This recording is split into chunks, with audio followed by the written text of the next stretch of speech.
Okay, pero before that, syempre mga boss, alam naman po natin na ngayon po, talaga pong tuloy-tuloy at ang dami po talagang krimen about women o ito nga mga karahasan against women. Kaya naman ngayong umaga may mapag-uusapan po tayo at may makakapanayan po tayo para pag-usapan at para labanan itong mga karahasan against women. This morning, makakasama po natin si Ms. Marites Pineda, ang chairman ng Filipinas Art and Fashion Fair, Linda Panlilio, ang past president ng Zonda Club of Makati and Environs. Magandang umaga po. Good morning. Good morning. Siguro, Mama Linda, before anything else, siguro po kwentuhan niyo po kami. Ano po ba itong Zonda Club? Zonta Club, it's an part of Zonta International, which is an organization based in Chicago. It's in 67 countries, and our club is one of over 1,200 clubs in the entire world. Ang amin ay sa Makati, and we have many advocacies. We are especially nakatutok kami sa mga babae, sa kababaihan, para maangat sila sa kanilang kahirapan. Yes. Tinuturuan namin sila ng paano maghanap buhay, ganon. Tapos meron din kaming mga advocacy na tinuturuan namin sila ng kanilang legal rights, kung ano mga karapatan nila, lalo pa sa karahasan sa kontra sa kanila.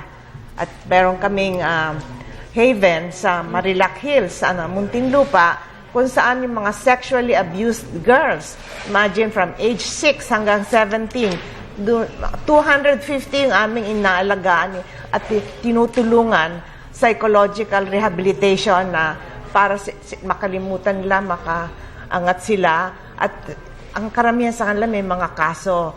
Itong facility na ito, ang may-ari ay ang DSWD. Ang aming papel dito, meron kami mga psychologists na tinutulungan yung mga bata para makalimutan nila. Yung iba, mga 14 years old, 15 years old, mga buntis, nagkakaanak, nandun yung bata, dala nila. Yes. Ang kawawa naman sila. Tama po yan. So siguro, Miss Linda, since na-discuss na po natin yung advocacy at yung ginagawa ninyo, siguro po, puntahan po natin yung mga proyekto. Sabi nyo nga po, meron po kayong livelihood. Ano pong klaseng livelihood ang ginagawa ninyo o ang binibigay ninyo para sa mga kababaihan? At siguro po, ano-ano po ba usually yung mga cases na naririnig ninyo o lumalapit po sa inyo?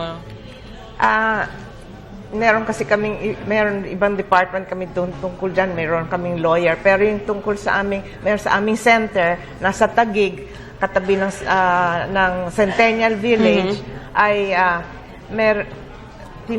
tinuturuan namin yung mga kababaihan. Meron kami mga high-speed sewing machines, tapos tinuturuan namin silang magluto at mag-food preservation, gumawa ng mga tapa, longganisa, ganon.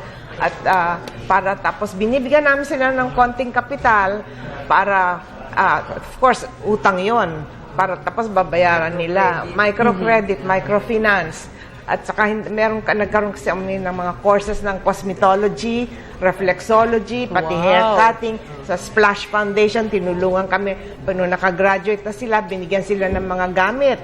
Pang manicure, tapos si Ricky Reyes din, noon, gumawa sa isang suklay, isang gunting. Ayan, napakaganda pala yun ng mga proyekto. Maraming proyekto. Dami na namin natulungan, marami na ng mga kababaihan namin na may mga sarili silang mga negosyo. Nakakatulong sila sa pagtustos ng pagpasok sa eskwela ng mga anak nila. Miss Marites and Miss Linda, kayo din po ba? Are you part of Zonda Club? Of course. Past president din siya. Okay. So siguro ito, dahil mention nyo kanina, ito ay isang international club. So siguro, i-compare natin, globally po, same lang din po ba yung mga violence against women? Or depende po yan sa bansa, sa kultura ng isang bansa? Ano po? Sa tingin nyo po ba? Ano pong difference?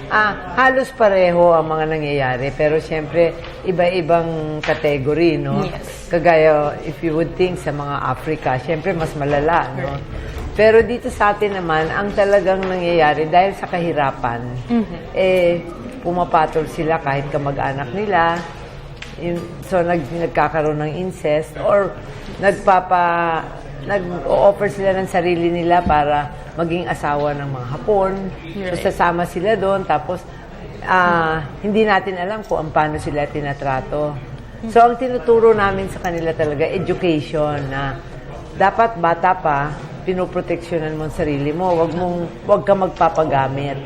Tapos, ini-empower namin sila pag binibigyan ng trabaho. Kasi yung iba, they have to leave the country. Pero kung may trabaho sila dito, nakakatulong na sila sa asawa nila. So, kung dalawa sila nagtatrabaho, natutustos nila yung edukasyon ng mga anak nila. Right. That's nice. That's very nice. Pero puntahan naman po natin yung gobyerno. Ano po ba yung tulong na nakukuha natin? At the same time, ano naman po ba yung natutulong ninyo doon sa gobyerno against, tungkol po dito sa inyong advokasya?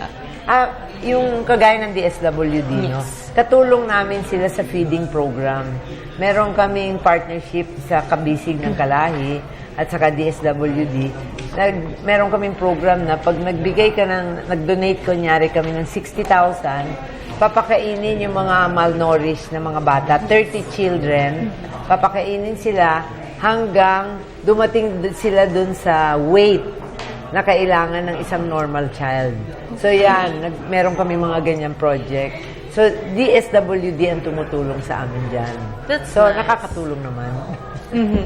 Kayo po, Ms. Lila, meron po kayo natin. Yung, syempre, yung aming isang past president ay tumulong dyan para enact yung bill na Republic Act 9262, Anti-Violence Against Their Children Act.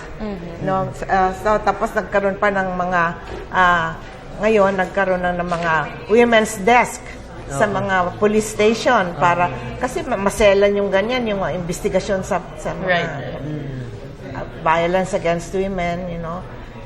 Yun nga ang sinasabi ko sa'yo na sa Marilac Hills, yung mga bata na sexually abused, ang mga nag-abuse sa kanila, yung mga stepfather nila, tiyo, lolo nila, grabe, talaga, pag nakita mo sila, para silang mga tulala. Kawawa talaga sila. Yun ang aming tinutulungan. Ako, I remember, nung sa Bicol pa ako, meron din akong tinutulungan na isang organisasyon dyan. Actually, tagun-tago siya, asa likod siya ng simbahan, kung saan, andun nga yung mga rape victims. Ang malungkot, ang mga rape victims po talaga yung mga bata. As in, as early as 5 at as early as 13 years old, may anak na po yung bata. At talagang tinatago nila before po pinag-aaral pa nila. Kaya lang nasusundan po sila ng kanilang mga kamag-anak. And usually, ang mga suspects nga po, ang kanilang mga kamag-anak. At ngayon po, narinig na nga po natin, meron po kayong food, kumbaga nagbibigay po kayo ng tulong dito sa mga bata at sa mga kababaihan.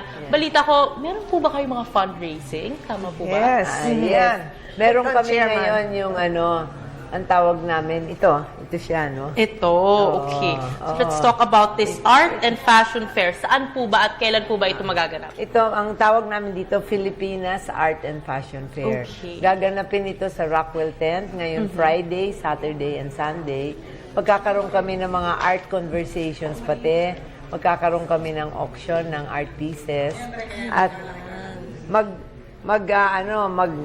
o-auction din kami ng Rimowa luggage. Alam niyo yung Rimowa luggage? Oo. Na kausap namin yung mga artist na very supportive sa amin.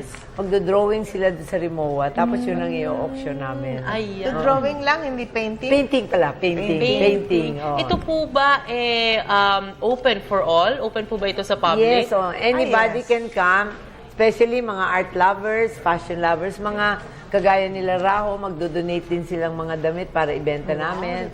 Si Stella McCartney, so sila John Santos at si Joy Malyari. They allowed us to use, Joy allowed us to use her painting to come up with 15 limited edition print na pwede namin ibenta to raise funds for us. That's So, nice. hindi lang Napakagandang kami proyekto. ang Inaanyayahan namin kayo pumunta doon sa Rockwell Tent itong Biyernes, Sabado at Linggo. from 10 o'clock to 9 o'clock in the evening. Yes. Ayan, So, mga halina kayo. yung At proceeds po, saan po ba pupunta? Diyan sa mga project namin, sa pagtulong namin sa mga kababaihan at saka sa Marilac Hills. Kasi nagbabayad kami mga psychologist, mga nurse para tulungan yung mga bata. alam mo, nagkakaroon din kaming tie-up sa mga local government. Nagbibigay kaming forum. That's Yung so mga nice. abogado nagsasalita.